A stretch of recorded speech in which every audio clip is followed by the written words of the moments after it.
The Bourbon County Jail and its inmates are fighting the cold without a working HVAC. This is KOAM News at 6. The jail's HVAC unit is blowing cold air instead of hot air. The sheriff says it's been a problem for months. When we spoke to him, his office was 59 degrees.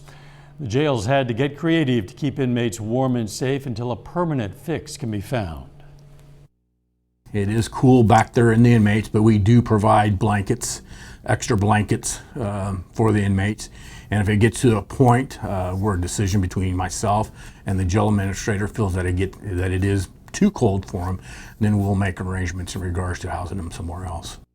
The Bourbon County Commission is investigating the issue.